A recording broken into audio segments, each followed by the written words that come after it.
बिस्मिल्लाहिर्रहमानिर्रहीम। मक्का मुकरमा में एक औरत थी। उसको अपने हुस्न पर बड़ा नाज था। वो एक मर्तबा नहाने के बाद कपड़े बदल कर अपने बाल संवार रही थी।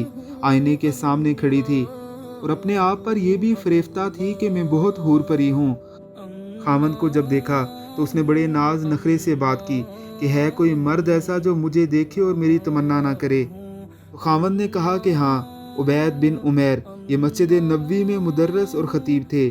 तो मियाँ बीवी का तल्लक अजीब सा होता है। आगे से कहने लगी, तू दे मुझे इजाज़त, मैं तुझे दिखाती हूँ कि वो फिसलता कैसे है। उसने कहा ठीक है, मैं इजाज़त देता हूँ। औरत को इजाज़त मिल गई और वो निकली। फिर मस्जिद के दरवाजे पर आकर खड़ी हो गई। जब मौलाना उबैद बिन उमैर रहमहुल्लाह मस्जिद नबवी सल्लल्लाहु अलैहि वसल्लम से बाहर निकले तो औरत ने पहले इस तरीके से बात कही जैसे कोई मसला पूछने के लिए खड़ा हो।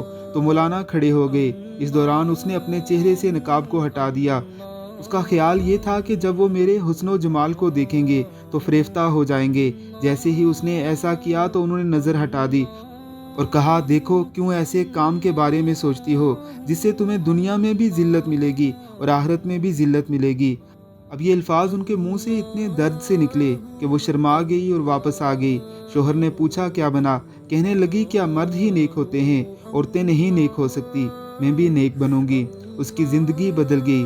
उसके बाद वो रोज़ खामन से पूछती इशा के वक्त कि तुम्हें मेरी ज़रूरत है। अगर कहता हाँ तो वो वक्त खामन के साथ गुजारती, अगर वो कहता नहीं तो वो जुब्बा पहन लेती और सारी रात मुसल्ले पर इबादत करती। उसका खामन कहा करता था, पता नहीं उबैद बिन उमैर ने एक फ़िक्रा बोलकर मेरी बीवी को नेक कैसे बना दिया। शिकार करने को आए शिकार हो चले। ये कैफियतें उनकी इसलिए थी कि परवरदिगार आलम ने उनके दिलों में एक असर डाला हुआ था। ईमान कामिल उनके दिलों में था। वो अल्लाह रब्बुल इज़्ज़त से कम अज़ कम इतने ज़रूर डरते थे जितनी वो इस्तिताअत रखते थे। और अल्लाह रब्बुल इज़्ज़त ने हुक्म भी यही दिया है कि अपनी इस्तिताअत के मुताबिक मुझसे डरो। अल्लाह रब्बुल इज़्ज़त की ज़ात हमें भी अपने अकाबरीन के रास्ते पर चलने की तौफीक अता फरमाए। आमीन सुम आमीन।